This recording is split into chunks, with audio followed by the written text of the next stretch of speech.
Today, we're going to talk a little bit about what it means to be in the wilderness in Scripture. And there are lots of different ways we can look at it, but I think God has this tendency to use wilderness in ways to build His people and to sometimes correct, sometimes to instruct, sometimes to prepare, but they're always kind of building into something better than they were before. And so if you remember all the way back to Old Testament days, they get to the cusp of the Promised Land, and they decide the way to handle this is we're going to send 12 spies off into the land.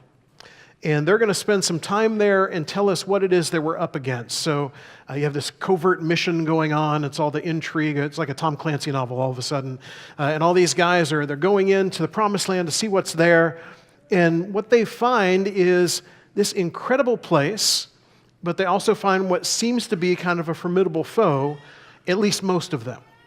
Now, for that reason, we still name our kids Joshua and Caleb nowadays, and not so much the other 10. But as they come back to give this report of what happened, Joshua and Caleb basically give the report that we can handle this because of God. Not because of us, not because of them, but because of God. After the other 10 had said, this place is great, and it's a land flowing with milk and honey, and it's unbelievable, but we are like grasshoppers compared to these people, and we have nothing that we can do. There's no way we're going to win. We just need to turn back around and go the other way. And there is this clash of ideas, as often happens in the world. And in Numbers, in chapter 13, we see that at the end of 40 days, they returned out from spying the land. So before they give this report, they were in the land for 40 days, checking everything out, looking, and we have one of those many 40s that we will run across in Scripture, where so many times God uses these numbers to kind of signify something. So they spend 40 days spying out the land, but when the reports come back, and most of the reports are bad, and the people tend to listen to the bad report, maybe because they think that anyway, maybe because there's more voices and those two just don't really stand out to them, they decide this is too much for us. And God has had enough at that point. God has led them out of Egypt, out of slavery. He has showed His power throughout the plagues there in Egypt. He has brought them to the edge of the Red Sea, where it parted in front of them, and they crossed on dry land, and then the sea came back in on Pharaoh and his army. And God feels like, I have shown my power and my faithfulness over and over again, and now we come up against another thing, and they feel like it's too much. And I, like many times in Scripture, feel a little uncomfortable as I read through this because this is me sometimes. There are times where I can see God parting the sea and it's also obvious and I know what He's doing and I have faith. And there are other times where I'm one of those 10 spies. And I don't see it the way Joshua and Caleb see it. I see what's in front of me. And it seems like too much and I don't know what to do. And I cower in the midst of it instead of having courage. In chapter 14 of Numbers, verse 34, God, in giving His judgment on this, says, according to the number of days in which you spied out the land, 40 days, a year for each day, you shall bear your iniquity 40 years, and you shall know my displeasure. I, the Lord, have spoken. Surely this will I do to all this wicked congregation who are gathered here, who are gathered against me in this wilderness. They shall come to a full end, and here they shall die. So they are going to spend 40 years, some of them not that many, wandering around in the wilderness in what should be a pretty straight shot to the Promised Land. And instead, God is going to wait them out because they were not willing to go across. And this is one of those stories in Scripture that if you were just to pull this out of context and look at it on its own, it's very discouraging, isn't it? You've got these people who have come so far, and yes, they have this time of weakness where they don't see what God does, but should this really be the end of them? And God says, yes, it's time to begin with another generation of people who are going to see me in a different way, in a way other than the way that they see me. So they spend all this time in the wilderness. Now, I believe for us, and I don't think that God is using it in the same punitive kind of way, but I think for us, we spend some time in our lives in the wilderness. Time in our lives where we can see where it is we want to go, and we know that we can get there, but there's just something in between that it envelops everything. and we find ourselves in this place that maybe we're not comfortable, in things going on in our lives, in circumstances that we don't like, that would not be our first choice, and we have a decision to make in the midst of that as to what it is that we're going to do. Because we may not be able to control the fact that we are in the wilderness, but we can control what we do while we're there. And what we see in God's people in the book of Exodus as they're living this out is not really what we want to do most of the time, because they tend to question God over and over again. So first of all, in Exodus chapter 16, we'll spend some time in Exodus and then in Matthew here in a few minutes. And the whole congregation of the people in Israel grumbled against Moses and Aaron in the wilderness. And by the way, if I didn't put Exodus chapter 16 at the bottom of this, you could guess which chapter in Exodus because it happens over and over again. They have these moments where they're just going along, wandering in the wilderness, doing what they're doing, and they just get irritated. And I don't know about you, but I would guess if I were to have written an autobiography at this point, I could begin several chapters with, and Brian was grumbling that day, and he was not happy about what was going on, and he had a much better idea of how this should go. They're grumbled against Moses and Aaron in the wilderness, and the people of Israel said to them, "Would that we had died by the hand of the Lord in the land of Egypt." And this is another common refrain for them.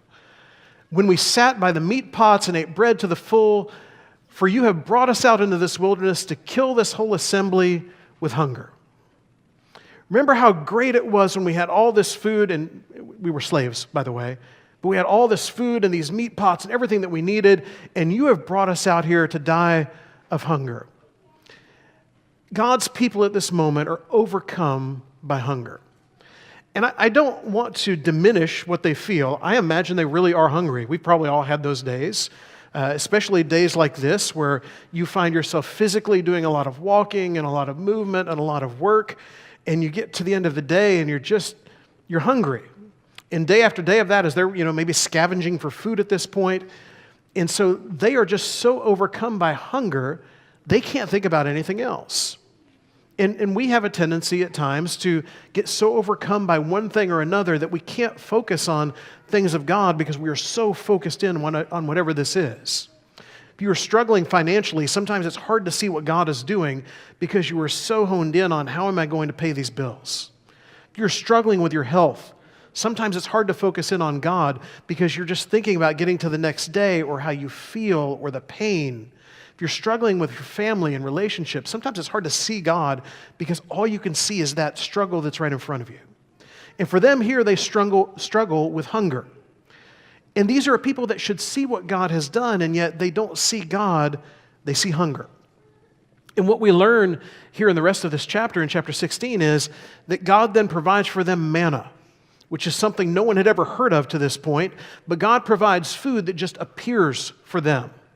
And he provides for them just enough for the day so they can be reminded that this is God that's providing. And when they try to collect extra, because that's what people do, I guarantee you when we do things where we give things away here at church, I always struggle sometimes because there are always going to be some people that take more than they need for whatever reason, and yet you can't control any of that stuff.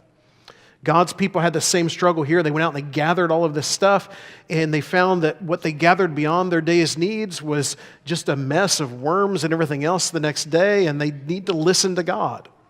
And then God tells them, when we get toward the Sabbath, the day before that, go ahead and collect 2 days because I don't want you collecting it on the Sabbath. And I guarantee you there's people at the same time that think, well, we knew what 2 days did last time. Let's not do it here. And they were probably hungry on the Sabbath day, as they didn't have what they needed, but those that collected 2 days, it's all fine, all good. They are overcome by hunger and they can't see God in the midst of it. And then in chapter 17, we find them in a similar kind of situation. It says, all the congregation of the people of Israel moved on from the wilderness of Sin by stages, according to the commandment of the Lord, and camped at Rephidim, but there was no water for the people to drink. Therefore the people quarreled with Moses and said, "Give us water to drink." And Moses said to them, "Why do you quarrel with me? Why do you test the Lord?" And then he goes into God and has this discussion with God about what they're saying. God's people in the wilderness, they test him. I think we do that sometimes too. Sometimes we're overcome by the things that we have that are needs and we can't see him, but other times it's as if we want to test him and see what he's going to do. And so they say, there's no water for us. And Moses goes to God with this problem, and God says, I want you to go out to this rock, and I want you to strike it, and then you're going to find that water comes from it. And I love that even though God is being tested, he still cares for his people who are there. These same people that are struck to wander in the wilderness for all of these years, who are not going to be the people that are going to go into the promised land, God still cares enough for them to give them the food that they need and the water that they need to survive. So in the wilderness, they're overcome by the needs that they have, and they're also people who are testing God. And then Moses goes up on Mount Sinai, several chapters down the road. In chapter 32, we're going to pick up here in a second. Moses goes up on the mountain. They've all prepared for this. They all know it's coming. And Moses is gone for too long. And I don't know what too long would be in your mind, but we all have that, don't we? That we've been waiting here for too long. I will go into a restaurant and I will sit down and I will get my menu and I will be all raring to go because, like God's people in the wilderness, I'm hungry, I'm ready. And sometimes they forget you're there. And there's something within my head that after a little while says, do we need to stay here? It's kind of been a while, hasn't it? They're down here at the base of the mountain. Moses has been gone way too long. And it says, when the people saw that Moses delayed to come down from the mountain, the people gathered themselves together to Aaron and said to him, up, make us gods who shall go before us. As for this Moses, the man who brought us up out of the land of Egypt, we do not know what has become of him. He's so sad that Moses is gone. We don't know what has become of this Moses. And so let's just make other gods. So God's people choose idolatry here in chapter 32. And we know the rest of the story of that chapter. And if you're not familiar, they decide this God that has led us out of Egypt must have abandoned us because his spokesperson is gone. And so let's gather all our gold and we'll melt it all down. And they fashion this calf and then begin to worship this calf as the one who is their God. And God, who is watching all of this happen, as Moses is still up on the mountain with the Ten Commandments, which pretty much outlaws this to begin with. And God must be so frustrated with them in this process. They chose idolatry over God. And for us, as we've talked about idolatry going through our Old Testament, we don't melt things down and fashion calves or things like that. We don't go carve something out of a tree and bow down and worship it. But we sometimes choose idols over God. We sometimes choose money over God. We sometimes choose authority over God. We sometimes choose entertainment over God. We sometimes choose any number of things over God. Sometimes even things that are good on their surface. We will choose them over God. So in the wilderness, God's people are doing all of these awful things, really kind of reinforcing what he said at the beginning, aren't they? That they aren't the people that need to go into the promised land, that need to continue on.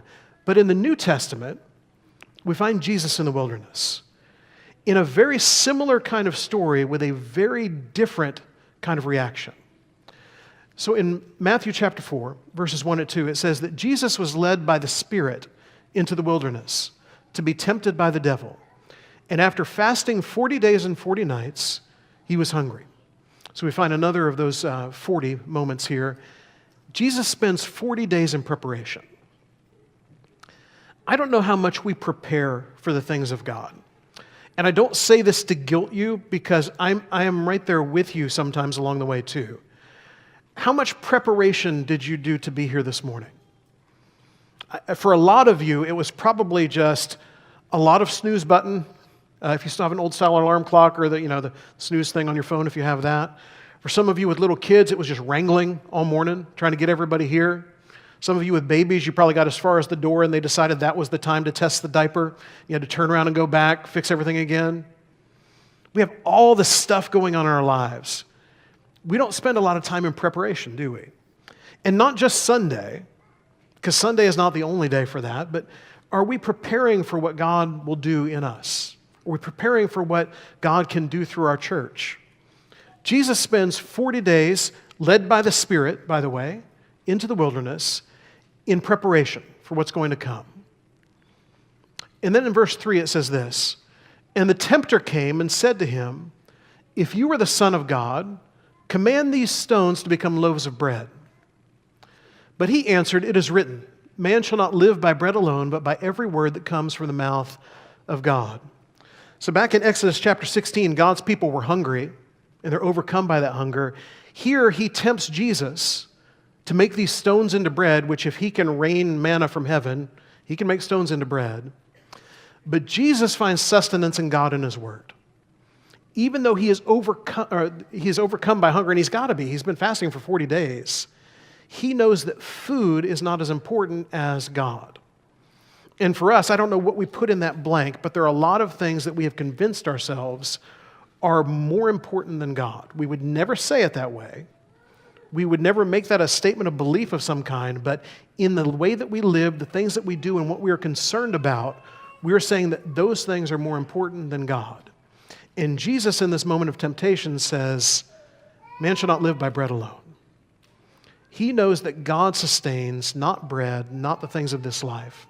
Then in verses 5 and 6, it says, the devil took him to the holy city and set him on the pinnacle of the temple and said to him, if you are the Son of God, throw yourself down.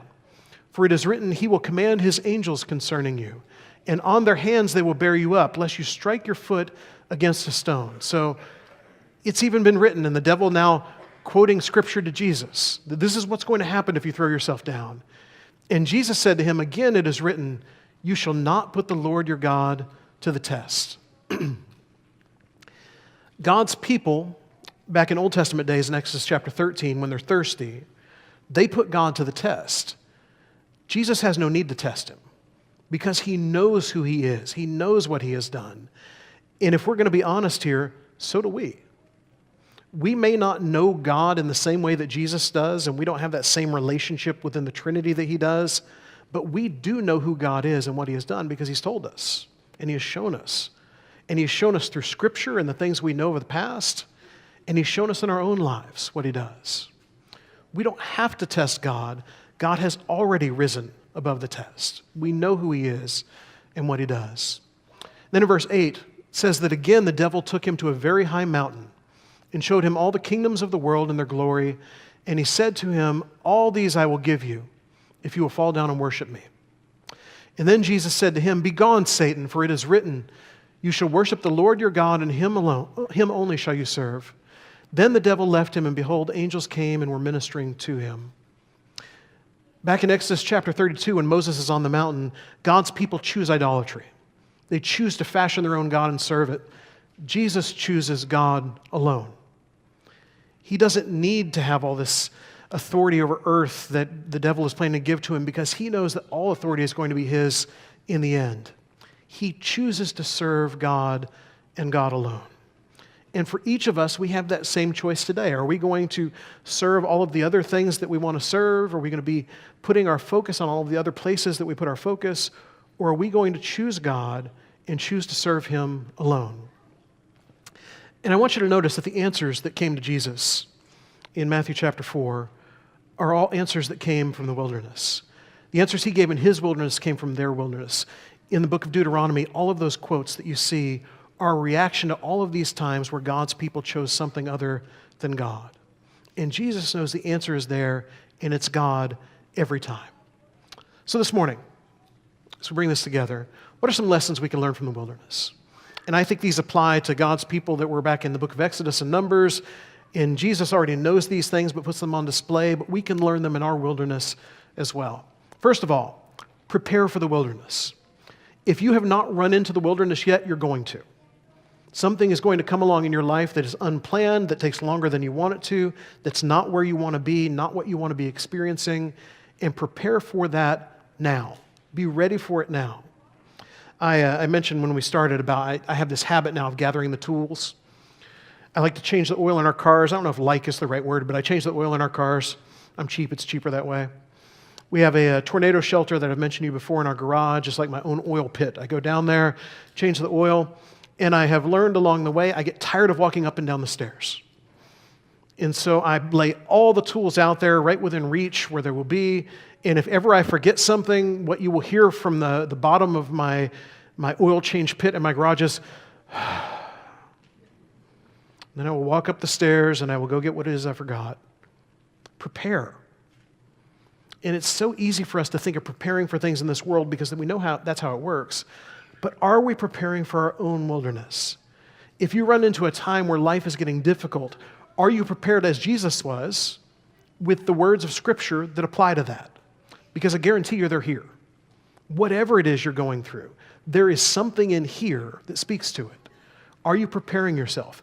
Are you preparing yourself as Jesus did for his time in the wilderness?